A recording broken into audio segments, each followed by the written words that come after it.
नमस्कार, मैं किरनेश कुमार। बिहार के मुख्यमंत्री नीतीश कुमार कहते हैं कि कफन में जेब नहीं होता है, लेकिन नीतीश कुमार के राजपाट में भ्रष्टाचार चरम पर है। अब सरकार खुद मानने लगी है कि हमारे पदाधिकारी भ्रष्टाचार में पूरी तरह लिप्त है। मामला राजस्व एवं भूमि सुधार विभाग से जुड़ा हुआ है। राज्य में राजस्व सेवा के पदाधिकारी की संख्या 1400 है। इसमें से एक तिहाई 458 पदाधिकारियों पर भ्रष्टाचार के आरोप में कार्रवाई की गई है।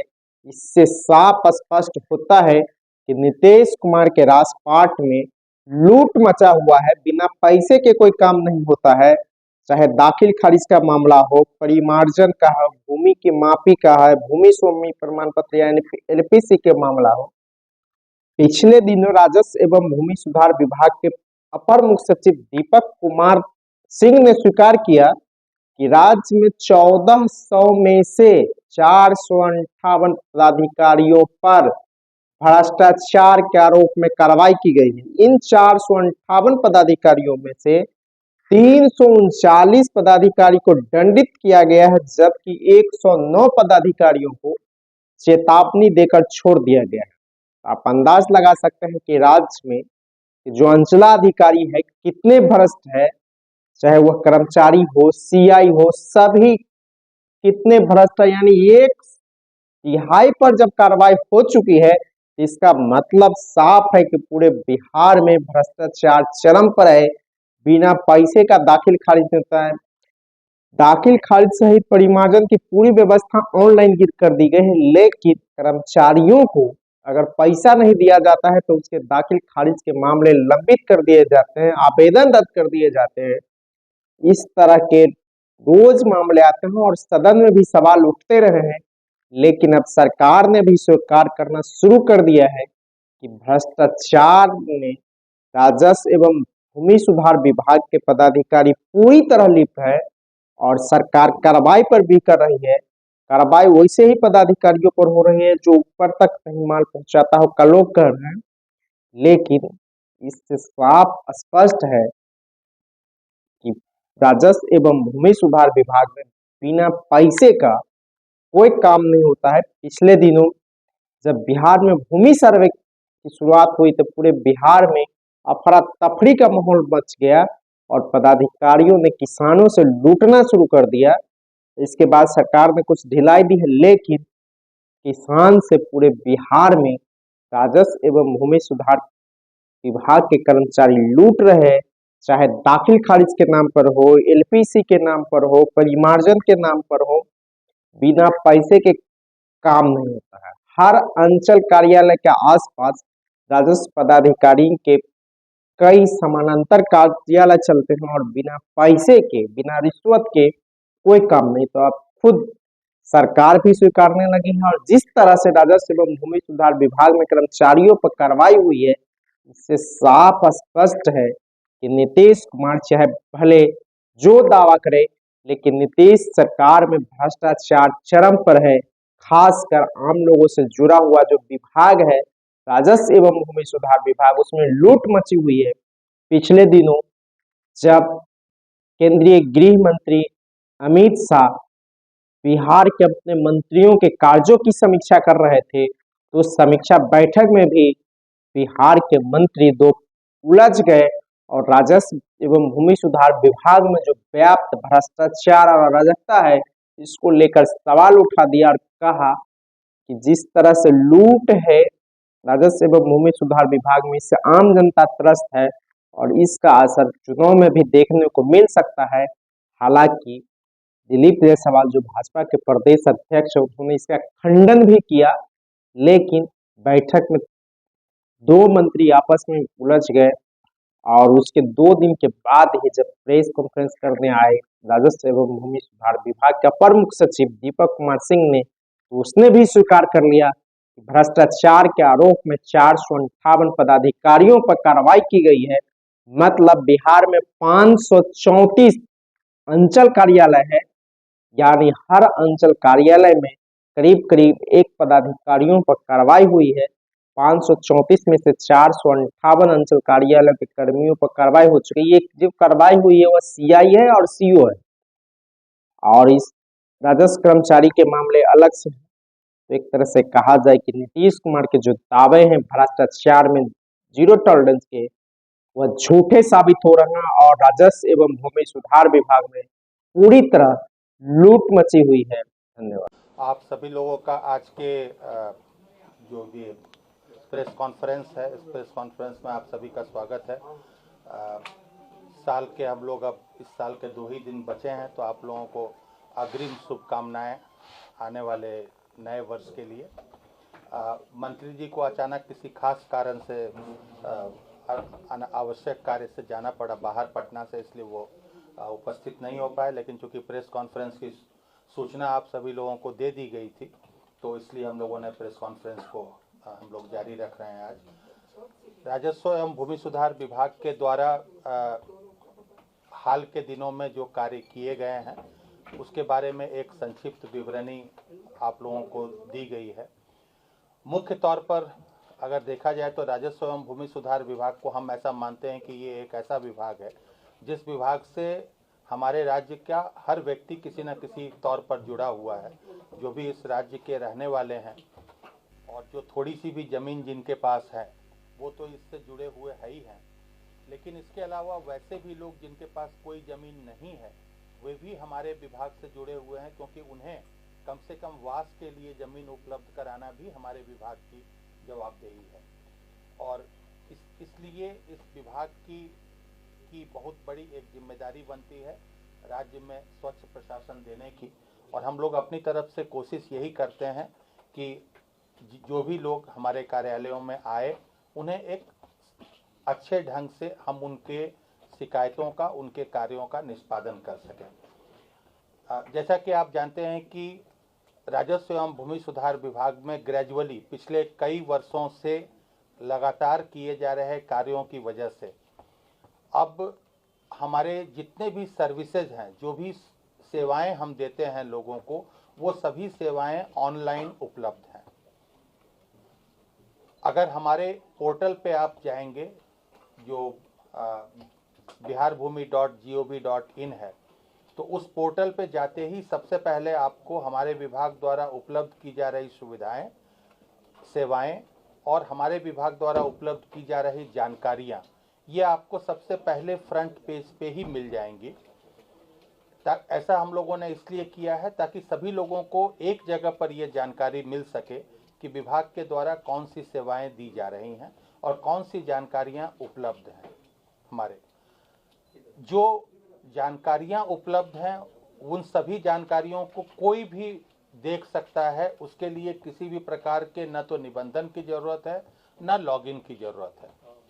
लेकिन अगर कोई भी सेवा प्राप्त करना चाहते हैं तो उसके लिए वन टाइम रजिस्ट्रेशन करना होता है, जो कि आपके मोबाइल नंबर से, जो भी आवेदक है उसके मोबाइल नंबर से वो रजिस्टर होता है। और वही मोबाइल नंबर उसका फ्यूचर में उसके लिए यूज़र आईडी होता है। हर बार ओटीपी के माध्यम से आप जाते हैं और उससे अपनी सेवाएं प्राप्त कर सकते हैं। जब सर्वेक्षण का कार्य, जैसा कि आप जानते हैं कि बिहार में चल रहा है और अभी जो भी बचे हुए गांव हैं हमारे, लगभग 40,000 गांव हैं, उन गांवों में द्वितीय चरण में जो सर्वेक्षण का कार्य है वो प्रारंभ हुआ, तो बहुत सारे लोगों के मन में बहुत सारी आशंकाएं आई और इसके अलावा बहुत सारी भीड़ हमारे कार्यालयों पे जमा होने लगी इसके लिए कि लोग अपने अद्यतन कागजात ले लें। तो एक तो आप सभी लोगों के माध्यम से हम ये पुनः एक बार अनुरोध करना चाहेंगे सभी से, इस राज्य के सभी लोगों से, कि किसी भी जानकारी को लेने के लिए अब उनको किसी भी कार्यालय में जाने की आवश्यकता नहीं है। जो भी दस्तावेज हैं उनके, जो हमारे पास उपलब्ध हैं, अधिकांश, लगभग सारे तो नहीं कहूँगा मैं, लेकिन अधिकांश दस्तावेज हमारे भू अभिलेख पोर्टल पर उपलब्ध हैं, जिसकी सत्यापित प्रति वो उसे खुद देख सकते हैं और उसकी सत्यापित प्रति जो निर्धारित शुल्क है उसके माध्यम से वो प्राप्त कर सकते हैं। उनकी डिजिटली साइंड कॉपी उन्हें मिल जाएगी। दूसरा, चूंकि सभी लोग ये चाहते थे कि सर्वेक्षण के पहले उनके जो कागजात हैं वो अद्यतन हो जाएं। इसको देखते हुए हम लोगों ने पिछले 3 महीने से हम लोगों ने म्यूटेशन और परिमार्जन, ये जो 2 मुख्य चीज़ें हैं जो जमाबंदी को अद्यतन करने के लिए और जमाबंदी में सुधार के लिए है, इन सभी के लिए विशेष तौर पर नियमित हमारे विभाग के द्वारा भी समीक्षा की जा रही है, मुख्य सचिव महोदय के द्वारा भी समीक्षा की जा रही है और इसके कारण से काफ़ी कमी आई है जो दाखिल खारिज के मामले हैं और जो परिमार्जन के मामले हैं और उनकी जो निष्पादन की प्रक्रिया है, निष्पादन की जो गति है, उस गति में भी सुधार हुआ है। परंतु अभी भी जो लंबित हैं हम लगातार उसका अनुश्रवण राज्य स्तर से कर रहे हैं, मुख्य सचिव महोदय के स्तर से भी उसका अनुश्रवण होता है और हम लोग ये कोशिश कर रहे हैं कि जितना जल्दी हम दाखिल खारिज की प्रक्रिया को पूरी कर सकें और परिमार्जन का जो सुधार की जो भी प्रक्रिया है उसको हम कर सकें। अगला चरण में हमारा टारगेट ये है कि हम उसको आधार से सभी की जमाबंदी को जोड़ सकें। आधार से जब एक बार जमाबंदी जुड़ जाएगी तो बहुत सारे लाभ हैं जो लोगों को प्राप्त हो जाएंगे स्वतः। जैसे कृषि से मिलने वाले जो लाभ हैं उन लाभ को प्राप्त करने में उनको आसानी होगी, जो बैंक से उस जमीन के विरुद्ध जो लाभ लेते हैं वो पाने में आसानी होगी, बहुत सारी चीज़ों में उन्हें सहूलियत हो जाएगी। तो ये आधार के साथ जमाबंदी जोड़ने का कार्य भी हम शीघ्र ही प्रारंभ करने वाले हैं। हम कोशिश ये करेंगे कि जनवरी माह में ये कार्य प्रारंभ हो जाए, तो उससे हमारे सभी लोगों को बहुत सहूलियत होगी। इसके अलावा हमारे जो भी काम है, जैसा हमने पहले बताया, दाखिल खारिज है, परिमार्जन है, ई मापी की प्रक्रिया है, वो सभी प्रक्रिया ऑनलाइन हो गई है और हम लोगों ने अब अंचल अधिकारी से लेकर प्रमंडलीय आयुक्त, डिविजनल कमिश्नर तक के सभी के कोर्ट्स ऑनलाइन हो गए हैं। यानी उस कोर्ट्स में किसी को भी ओरिजिनल केस दाखिल करना हो, उसका अपील दाखिल करना हो, उसका रिवीजन दाखिल करना हो, उसके लिए वो ऑनलाइन प्रक्रिया से वो दाखिल कर सकते हैं। उसका निष्पादन होता है वो उसका ऑर्डर की कॉपी भी उनको ऑनलाइन ही वहीं से मिल सकती है, उसके लिए भी उनको कार्यालय में जाने की आवश्यकता नहीं होगी। तो इस तरह से हम लोग ये कोशिश कर रहे हैं कि जो लोगों को ज़्यादा से ज़्यादा काम के लिए किसी भी कार्यालय में नहीं जाना पड़े, बल्कि वो ऑनलाइन उसका लाभ उठा सकें। सभी कोर्ट को ऑनलाइन और एक ही पोर्टल पर करने से फ़ायदा ये हुआ है कि लोग एक ही पोर्टल पर जाकर किसी भी कोर्ट में जहां उनको दाखिल करना है अपना अपील या रिवीजन या ओरिजिनल केस, वो दाखिल कर सकते हैं। और जो ऊपर के न्यायालय हैं उनको भी जब नीचे के न्यायालयों के किसी अभिलेख की ज़रूरत होती है तो वो उसी पोर्टल के माध्यम से प्राप्त कर सकते हैं। तो ये सारी सुविधाएं हम लोगों ने देने का प्रयास किया है। जहां तक सर्वेक्षण के कार्य की स्थिति है, सर्वेक्षण में जैसा आपको मालूम है कि प्रथम चरण में लगभग 5000 गाँवों में कार्य हम लोगों ने शुरू किया था। उसमें से लगभग 950 गाँव अब बिल्कुल तैयारी की स्थिति में है, जिसमें हम लोग 10 दिनों के अंदर उसकी अंतिम अधिसूचना प्रकाशित कर देंगे और शेष गाँवों का काम विभिन्न चरणों में है। द्वितीय चरण में जो गाँव शुरू हुए हैं, करीब 39,000 गाँव जो शुरू हुए हैं जिनका काम, उनका काम तेजी से जो भी उनके कार्यालय का कार्य है वो चल रहा है। स्व घोषणा दाखिल करने के लिए हम लोगों ने तिथि बढ़ा दी, क्योंकि लोग काफ़ी परेशान हो रहे थे कि स्व घोषणा दाखिल नहीं कर पा रहे थे या वो अपने कागजात जुटा रहे थे। हम लगभग मार्च महीने तक का समय है जब तक कि वो अपनी स्व घोषणा दाखिल कर सकते हैं। और इस बीच में अब हम लोगों की जैसे जैसे तैयारी पूरी होती जा रही है, हमारे कर्मी अब क्षेत्र में जाना शुरू करेंगे और हम लोग क्षेत्र में जो इनिशियल काम है, खानापुरी, किश्तवाड़ और वो सारी प्रक्रिया हम लोग शुरू कर रहे हैं। लोगों को सर्वेक्षण के कार्य में, अगर पिछला भी जो सर्वे हुआ है अभी जो 5000 गाँवों का, उसमें अगर किसी प्रकार की आप जैसा जानते हैं कि सर्वेक्षण के काम में 3 बार उनको आपत्ति करने का मौका मिलता है। लेकिन 3 बार की आपत्ति के बाद भी अगर किसी कागज में सुधार नहीं हो पाता है या वो फैसले से संतुष्ट नहीं है, तो एक अतिरिक्त लेवल उसको देने का, अपील का, वो प्रावधान अभी प्रक्रिया में है। वो जैसे ही उसके लिए अधिनियम में परिवर्तन आवश्यक है और वो अधिनियम का परिवर्तन अभी प्रक्रिया में है। परंतु हम ये कोशिश कर रहे हैं कि अगर किसी कारणवश जानकारी नहीं रहने के कारण या सही समय पर कागज नहीं रहने के कारण वो निदान नहीं करा पाए हैं उसका, तो उनको अपील का एक अवसर मिल जाए। तो सर्वेक्षण का कार्य भी निश्चित रूप से होगा, समय से होगा अपने, और हम लोग ये प्रयास करेंगे कि उसमें किसी भी व्यक्ति को, इस राज्य के किसी भी जो भी हमारे निवासी हैं, उनमें किसी को किसी तरह की परेशानी नहीं उत्पन्न हो। उनको उनकी जो भी आपत्तियां हैं उनका निष्पादन करने के लिए, उन आपत्तियों को दायर करने के लिए उन लोगों को पर्याप्त मौका मिले, इसका हम लोग प्रयास करेंगे। तो मूल तौर पर जो हमारे विभाग के द्वारा जो काम किए जा रहे हैं वो संक्षेप में मैंने बताया, बाकी प्रेस नोट में उपलब्ध है। हम लोग लगातार ये प्रयास करते रहते हैं, पोर्टल जो हमारे यहाँ के हैं उसका लगातार हम लोग समीक्षा करते रहते हैं। जैसे जैसे हमारे पदाधिकारियों के माध्यम से या लोगों के द्वारा जब शिकायतें आती है और लगता है कि कहीं पर लोगों को परेशानी हो रही है, हम लोग उस प्रकार से अपने पोर्टल में परिवर्तन करते रहते हैं, सुधार करते रहते हैं, ताकि लोगों को कम से कम उसकी परेशानी हो। और भारत सरकार ने पायलट प्रोजेक्ट के तौर पर कुछ अर्बन एरिया में भी सर्वे का काम जो है वो शुरू करने का फैसला किया है। अभी अंतिम रूप से चयनित नहीं हुए हैं, लेकिन कुछ 6 जगहों पर हम लोग छोटे, बहुत बड़े नगर निगम नहीं, जो छोटे नगर परिषद हैं, उन क्षेत्रों में हम लोग अर्बन सर्वेक्षण का भी कार्य शीघ्र शुरू करेंगे, जिसमें उनका भी ड्रोन के माध्यम से और फ्लाइंग के माध्यम से उनका मैप तैयार किया जाएगा और फिर फील्ड वेरिफिकेशन करके वहां पर भी हम लोग जमीन के कागजात तैयार करेंगे। नाम बताएंगे? 6 नगर परिषद। और सर दूसरा सवाल है कि जो आप करीब 5 सालों में किए हैं 929 गाँव में, एक मिनट जो हम लोगों ने अभी इसको भारत सरकार के स्तर से अंतिम स्वीकृति नहीं मिली है, लेकिन हम लोगों ने जो प्रस्ताव भेजा है 6 जगहों का, वो सोनपुर नगर परिषद है, बक्सर नगर परिषद है, राजगीर नगर परिषद, तारापुर नगर पंचायत, बांका नगर परिषद और डेहरी नगर परिषद।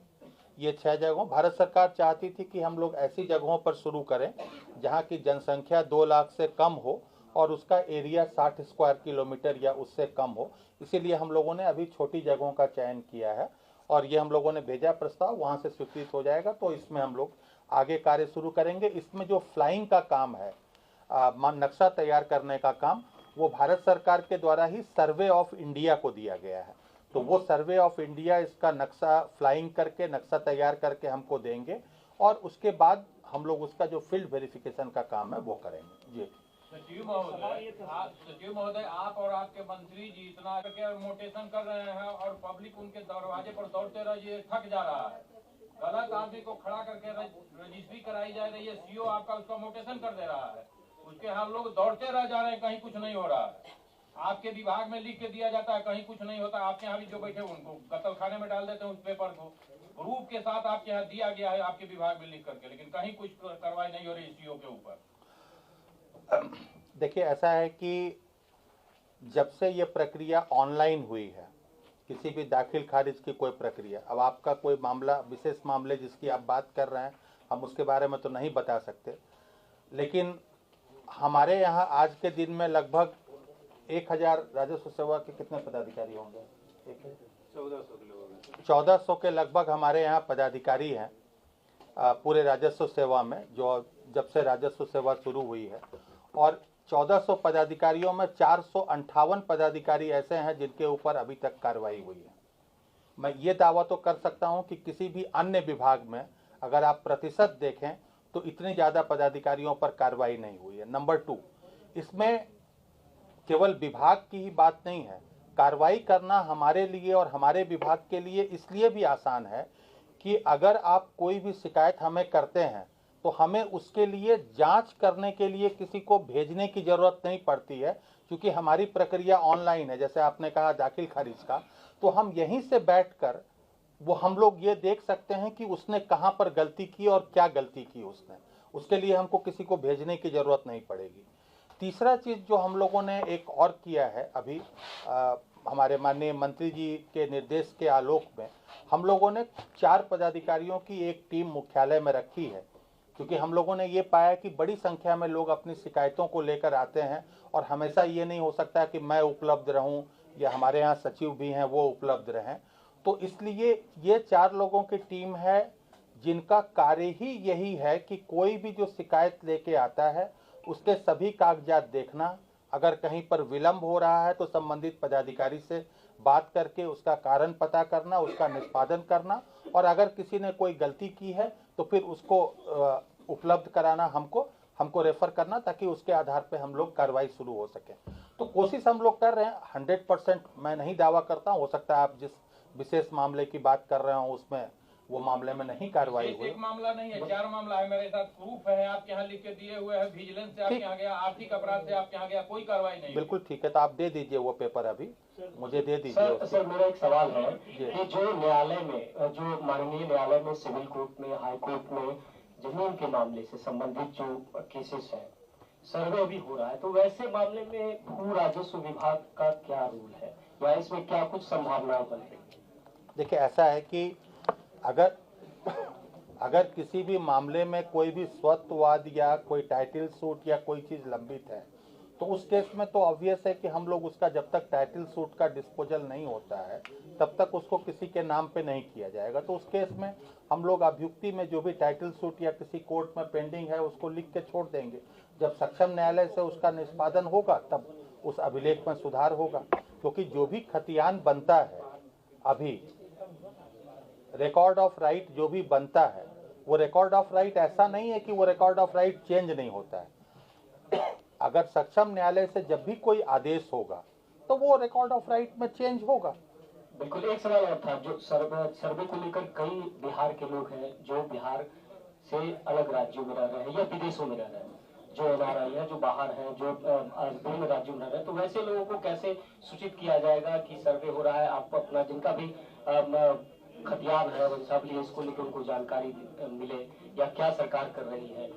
देखिए, ऐसा है कि सर्वे की भी पूरी प्रक्रिया ऑनलाइन है, तो जो अपना जो सेल्फ डिक्लेरेशन दाखिल करना है, वंशावली दाखिल करनी है, वो पूरी प्रक्रिया भी ऑनलाइन है। इसलिए कोई व्यक्ति पटना में बैठा हो या मुजफ्फरपुर के गांव में बैठा हो या वाशिंगटन में बैठा हो, वो जहां से बैठा है वहां से वो अपनी सेल्फ डिक्लेरेशन अपना जो है दाखिल कर सकते हैं। तो इसलिए उसमें ऐसा कोई नहीं है कि किसी व्यक्ति को व्यक्तिगत रूप से आकर कहीं पर दाखिल करना है। ये ऑनलाइन दाखिल करने की प्रक्रिया है, तो इसलिए इसमें कोई परेशानी नहीं है कि कोई नहीं आ सकता। दूसरी, हम लोगों ने ये भी क्लियर किया है, बिल्कुल अखबारों में विज्ञापन के माध्यम से क्लियर किया है कि ये धारणा बहुत लोगों में थी कि जब सर्वे होगा हम अपनी ज़मीन पर खड़े नहीं रहेंगे तो हमारी ज़मीन बिहार सरकार की हो जाएगी। ऐसा बिल्कुल नहीं है, और हम लोगों ने कई सारे क्लैरिफिकेशंस भी बीच में निकाले हैं। जो 16 बिंदुओं पर हम लोगों ने क्लैरिफिकेशंस बीच में निकाले थे, अभी लगभग मुझे लगता है 20 दिन पहले, उसमें बिल्कुल ये स्पष्ट किया गया है कि आपकी ज़मीन अगर रैयती है पिछले में और आपके पास अभी मिनिमम कागजात भी अगर हैं तो वो ज़मीन आपकी बिहार सरकार की नहीं हो सकती है। तो इसलिए हम लोग उसको, जो मिनिमम कागज है आपके पास, रसीद है, केवाला है, जो दखल कब्जा है, आपके बगल के जो पड़ोसी हैं उनके किसी केवाला में, आपकी बाउंड्री में आपका नाम दिया हुआ है, हम लोगों ने हर तरह का ऑप्शन दिया है। इसलिए मिनिमम परेशानी हो किसी को, हम ये कभी नहीं चाहेंगे कि किसी आदमी की रैयती जमीन जो है वो बिहार सरकार के नाम हो जाए। सर, आप ही बता रहे हैं कि ये 929 5 सालों में करीब करीब पूरा होने जा रहा है, तो ये जो 37 है ये कितने सालों में कर देंगे मैक्सिमम? उसमें दो बातें हैं, अपर लिमिट। दो बातें हैं। पहली चीज़ तो ये है कि जब ये काम शुरू हुआ था 2013 में, तब चूंकि पहली बार ये काम हो रहा था इतने सालों बाद और एक नई प्रक्रिया से हो रहा था, तो यहाँ पर हम लोगों को, हमारे विभाग को ये अंदाज भी नहीं लगा था कि इसमें समय कितना लगेगा। लगभग 5 साल का समय तो केवल वो जो हवाई सर्वेक्षण के परमिशन लेने, हवाई सर्वेक्षण कराने और उसी में लग गया। उसके बाद जब काम शुरू हुआ तब हमारे पास पर्याप्त कर्मी नहीं थे कि हम एक बार में ले सकें। इस बार का जो काम शुरू हुआ है, पिछले इलेक्शन के बाद जून जुलाई महीने में जो नियुक्ति पत्र वितरित किए गए हैं, आज के दिन में हमारे पास लगभग 14,000 कर्मी हैं जो केवल इसी काम के लिए हैं। तो इसलिए कर्मियों की संख्या ज़्यादा है तो हम पैरेलली हर जगह काम शुरू करेंगे। और अभी इनिशियली हम लोगों ने थोड़ा सा फील्ड में स्लो केवल इसलिए किया था ताकि लोग, जो बहुत ज़्यादा लोगों में जो पैनिक हो गया था अपने कागजात इकट्ठा करने के लिए, हम चाहते थे कि वो सेटल हो जाए, लोग अपने सुधार जो कहें वो करवा लें, तब हम क्षेत्र का काम शुरू करें। हमारे पास अब इतने पर्याप्त कर्मी हैं कि हम एक साथ उसको, हमारे पास अब इतने कर्मी हैं कि एक अमीन पर केवल 4 गांव की आवश्यकता हमको पड़ेगी। एक अमीन को 4 गांव में करना होगा, वो स्थिति नहीं थी पहले।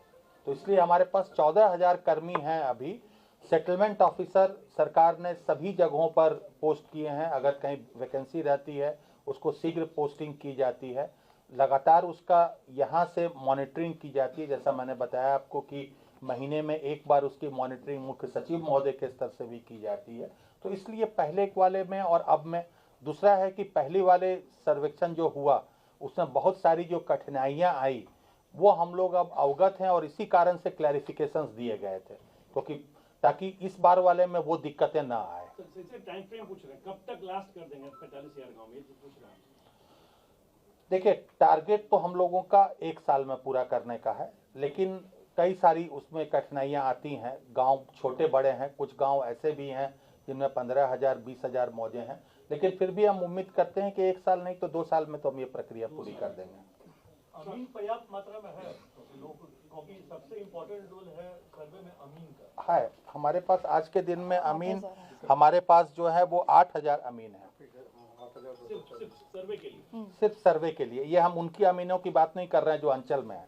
8,035 अमीन हमारे पास केवल सर्वे के काम के लिए हैं और टोटल गांव जिसमें हमको टेकअप करना है वो 38,000 समथिंग है, 38,500। ये सब परिमार्जिन प्लस वाले में सर आप जो आंकड़ा दिए हैं जिसमें पब्लिक सबसे परेशान रहता है, ये आप दिए हैं कि 5 लाख 5.5 लाख में मात्र 47,000 हुआ है। ये क्यों नहीं हो रहा है जो सबसे भी जरूरी है? ऑनलाइन आप लोगों ने किया, आप लोगों ने गलती की, पब्लिक के पास कागज सही है, आपने गलती की और उसके लिए हम लगातार आवेदन कर रहे हैं और वो दौड़ाएगा। देखिए, 2 तरह की चीज़ें हैं। परिमार्जन वाले में 2 तरह के अलग अलग पोर्टल है परिमार्जन प्लस में। पहला तो वो है जिसमें कि आपकी ऑफलाइन जमाबंदी में जो है और उसको ऑनलाइन में सुधार करना, उसका डाटा। जी जी, आपके कर्मियों ने ऑनलाइन करने में गलती की और उसके पब्लिक दौड़ा, पब्लिक के पास तो कागज है ही अपना सही नहीं, मैं वही कर रहा हूँ आपको आपका सिस्टम क्या है कि उसमें जो जिन मामलों में ऑफलाइन जमाबंदी में है और ऑनलाइन जमाबंदी में वो चीज़ें नहीं हैं, उस मामले में अगर आप डिस्पोजल देखेंगे तो उस मामले में डिस्पोजल हमारा 42% है अभी जब से शुरू हुआ है। दूसरे तरह के वो मामले हैं जिन मामलों में वो जो है जमाबंदी ऑनलाइन उसकी हो ही नहीं पाई थी, उसकी जमाबंदी ऑनलाइन थी नहीं हो पाई थी, ऑफलाइन में या तो है या हो सकता है कि ऑफलाइन में भी जमाबंदी नहीं हो। कई सारे ऐसे मामले हैं, लोगों ने 10 साल 15 साल पहले केवाला करा लिया, उसका कभी दाखिल खारिज नहीं कराया, कभी जमाबंदी उसकी खुली ही नहीं। तो इस तरह के मामले हैं। उन मामलों में चूंकि कागजातों के को अच्छी तरह से समीक्षा करने की, स्क्रूटनी करने की ज़रूरत होती है, उसमें हमारा निष्पादन लगभग 10% ही है। उसमें निष्पादन हमारा 10% है और इसी कारण से ओवरऑल परिमार्जन का कम लग रहा है आपको। लेकिन ये वैसे मामले हैं जिन मामलों में उनकी जमाबंदी ऑनलाइन हुई ही नहीं है। उन मामलों में बहुत सारे कागजातों को देखने की ज़रूरत पड़ती है। कई तरह के मामले आते हैं। ऐसे मामले भी आते हैं कि हमने किसी को ज़मीन बेचा, उसके नाम से जमाबंदी खुल गई, हमारी जमाबंदी से खारिज नहीं हुआ। आज के दिन में अगर हम अप्लाई कर रहे हैं, पूरी ज़मीन का अप्लाई कर दे रहे हैं तो वही ना होता कि मेरे से कटेगा आपके नाम, दोनों काम तो साथ ही होता है। दोनों काम साथ होता है। जो आप अब की ये समस्या फिर ये समस्या इसलिए आती है कि अभी जो ऑनलाइन की प्रक्रिया है 2018 से जो प्रारंभ हुई है, इसमें ये गलती होने की संभावना बिल्कुल नहीं है, क्योंकि जब तक कहीं से डेबिट नहीं होगा तब तक किसी दूसरे के नाम क्रेडिट नहीं होगा। लेकिन ऑफलाइन जमाबंदी जब चलती थी और जब ऑफलाइन प्रक्रिया थी, उस वक्त चूंकि उनको मैनुअली सुधार करना पड़ता था, तो कई मामले ऐसे पाए गए हैं जिनमें उनके नाम से नई जमाबंदी तो खोल दी गई, लेकिन जहां से माइनस करना था वहां पर नहीं किया गया, भूलवश किसी अन्य कारणवश नहीं किया गया वहां पर। जो भी हो, कारण उसके कई हो सकते हैं, कोई यही एक कारण नहीं है। मेरे कहने का मतलब था कि जिस मामलों में जमाबंदी ऑनलाइन नहीं हुई है, उन मामलों में बहुत सारी चीज़ों की चूंकि छानबीन करनी पड़ती है, इसलिए उसमें थोड़ा ज़्यादा समय लगता है। लेकिन दाखिल, खारिज और परिमार्जन ये हमारे विभाग की बिल्कुल टॉप प्रायोरिटी पे है और इसको हम लोग रेगुलर मॉनिटरिंग करते हैं। इसके आधार पे हम रैंकिंग करते हैं, समाहर्ता से लेकर अंचल अधिकारी तक की, और सभी लोग इससे अवगत हैं। कोशिश हम करते हैं कि जितना शीघ्र से शीघ्र सर एक और सवाल था, जो आपने कहा था कि रेवेन्यू सेवा के अधिकारियों को डीसीएल के पद पर प्रमोट करेंगे और फिर अब बासा के अधिकारी को बैठा रहे, क्यों, क्या कारण है? वो लोग कहाँ जाएंगे? रेवेन्यू के अधिकारियों को भी डीसीएलआर के पद का और डीसीएलआर के दायित्व निर्वहन करने के लिए शीघ्र ही प्रभार दिया जा रहा है। कब तक ये हो जाएगा सर? अभी तो जस्ट फिर आपने किया कि बासा के अधिकारी काम करेंगे। नहीं, ऐसा नहीं है। देखिए, बासा के अधिकारी हैं अभी वहाँ पे, क्योंकि डीसीएलआर स्तर के हमारे पास अधिकारी थे भी नहीं पहले, ये तो नई सेवा थी, इसलिए उस लेवल पे आने में इन लोगों को समय लगा। ये लोग ज्यादा मतलब सिस्टम में जानकार होते हैं रेवेन्यू सेवा के लोग। हम लोग उनको भी ग्रेजुअली उनको भी उस डीसीएलआर के पद पे करेंगे। इसका भी कोई टाइम फ्रेम होगा कब तक कर देंगे? हम लोग पहला लॉट तो हम लोग जनवरी माह में ही करेंगे। यस, कितना होगा? लमसम कितना हो जाएगा? हम लोग लगभग कोशिश में हैं हम लोग की लगभग 45 से लेकर 50 पदाधिकारियों को या तो इंडिपेंडेंटली या जो बड़े अंचल हैं, जहां पर जो बड़े अनुमंडल हैं, जहां पर की अंचलों की संख्या ज़्यादा है, वहां एक से ज़्यादा पदाधिकारियों को डीसीएलआर के कोर्ट का पावर देके हम लोग पहले उसको पदस्थापित करेंगे, ताकि उसका कार्य निष्पादन फास्ट हो। क्योंकि डीसीएलआर के यहाँ भी अपील के मामले बहुत पेंडिंग चले आ रहे हैं, जो बड़े अनुमंडल हैं उसमें। वो बासा अधिकारी के अंडर करेंगे? नहीं, पैरेलल रहेंगे। सर मेरे दो क्वेश्चंस हैं इधर सर। हाँ हाँ, मेरे दो क्वेश्चंस हैं। एक तो जैसे कि पहले बात हो रही थी कि the deadline will be July 25 for completion of survey. So as you said कि अब ये एक साल के लिए, I mean it will take at least 2 years. So now it has been extended for another 1 year. First thing. And second ये sir कि जो भूदान ने करीब 6 लाख समथिंग एकड़ लैंड जो बिहार गवर्नमेंट को कमीशन में दिया था, बताया था, उसमें से कितने आप लोगों ने मतलब जो लैंडलेस पीपल है उनको देने के लिए या फिर इंफ्रास्ट्रक्चरल प्रोजेक्ट्स के लिए कुछ ऐसा प्रोसेस स्टार्ट हुआ क्या भूदान आंदोलन वाला? पहला क्वेश्चन जो आपका है सर्वे वाला, वो सर्वे वाले में हम लोग की बात सही है कि वो जो 1 साल की प्रक्रिया थी उसको हम लोगों ने थोड़ा सा डिले किया है, जो हमने आपको बताया। क्योंकि जैसे ही आप लोगों को जानकारी होगी कि जैसे ही वो अगस्त महीने में शुरू हुआ था, हम लोगों ने जब नोटिफिकेशन और सारा जगह शुरू किया, बहुत ज़्यादा पैनिक हो गया था लोगों में। और चुनाव को देखते हुए नहीं, चुनाव से कोई मतलब नहीं है। अगस्त महीने में आप लोग ही अखबारों में निकालते थे, जिसमें कार्यालयों पर इतनी लंबी लंबी लाइनें लगने लगी थी, इतनी भीड़ होने लगी थी उस पे कार्यालयों में, लोगों में बहुत ज़्यादा पैनिक हो गया था। उसको देखते हुए हम लोगों ने इसीलिए अमेंडमेंट करके जो सेल्फ डिक्लेरेशन वाला टाइम है उसको हम लोगों ने बढ़ाया है। तो इसलिए केवल ये लोगों की सुविधा का है। देखिए, ये काम कोई ऐसा नहीं है सर्वे का काम जो कि रोज रोज होता है। अभी तक पूरे बिहार में ये काम केवल तीसरी बार हो रहा है, कुछ जगहों पर तो दूसरी बार हो रहा है। पहली बार 1900 से 1910 के बीच में हुआ था, दूसरी बार 1950-60 में शुरू हुआ था, कुछ जगहों पर तो वो 80-85 तक 20-25 सालों तक चलता रहा। तो इसलिए ये काम ऐसा नहीं है कि हम झटके से कोई कर दें, कोई ऑफिस का फाइल डिस्पोजल है। हम लोग चाहते हैं कि काम में भले ही थोड़ा विलम्ब हो, लेकिन ऐसा काम हो कि जिसमें विवाद जो है वो निष्पादन हो, न कि उसकी वजह से विवाद और बढ़ जाए। और ये विधानसभा चुनाव निकल जाए, विधानसभा चुनाव से उसका कोई मतलब नहीं है, क्योंकि व्हाट इज द डेडलाइन? अब क्या रहेगा नया डेडलाइन? जुलाई 26? जुलाई 26 को हम लोग डेडलाइन मान के चलेंगे। सर्वे जनता के लिए हो रहा है कि बिहार सरकार अपनी खोई हुई जमीन ढूंढ रही है? दोनों चीजें हैं। खोई हुई जमीन ढूंढने की बात नहीं है। हम लोग मूल कारण से जब सर्वे की बात शुरू हुई थी तो माननीय मुख्यमंत्री जी का यही उद्देश्य था कि बिहार में, वो अभी भी बोलते ही हैं वो, कि सबसे ज़्यादा जो क्राइम होते हैं यहाँ पर, हत्याएं होती हैं, वो भूमि विवाद के कारण होती हैं। तो इसलिए जो भू समाधान पोर्टल है हम लोगों का और होम डिपार्टमेंट का ज्वाइंटली, उसका पर्पस भी यही था, निष्पादन करना। और सर्वे का भी पर्पस ये है कि कागजात हमारे अद्यतन हो जाए। ज़्यादातर जगह पर हम लोगों की भी अपनी सुस्ती की वजह से जो रैयत हैं, ज़्यादातर जगहों पर आप ये देखेंगे कि ज़मीनें आज भी हमारे दादा परदादा के नाम से चली आ रही हैं। हम लोग इतने 2-3 जनरेशन हो गए, किसी ने ये कोशिश नहीं की कि उस ज़मीन को हम लोग, भले आपसी बंटवारा हो भी गया हो तो भी हम लोगों ने अपने अपने नाम पे नहीं कराई है उसको। तो कम से कम सर्वे होगा तो ये सारी चीज़ें जो हैं वो अद्यतन हो जाएंगी। तो पर्पस लोगों के लिए ही है, सरकार के लिए नहीं है। भूदान का जहाँ तक आप बोल रहे हैं, भूदान के कमीशन की जिस रिपोर्ट की आप बात कर रहे हैं, उस रिपोर्ट में ये आंकड़ा जरूर है, लेकिन उसमें इस आंकड़े को सत्यापित करने के लिए न तो उसका कोई विस्तृत ब्यौरा दिया गया है और न ही किसी छानबीन के आधार पर वो दिया गया। वर्चुअली उस जमीन को हमको फिर से लोकेट करना पड़ेगा। हम लोगों ने उसका ब्यौरा, उसका खाता खेसरा जो होना चाहिए, मेन जमीन तो आप तभी आइडेंटिफाई करिएगा जब उसका कोई खाता खेसरा हो, अदरवाइज वैसे बता देने से कि 1 लाख या 2 लाख एकड़, उसका कोई मतलब नहीं है।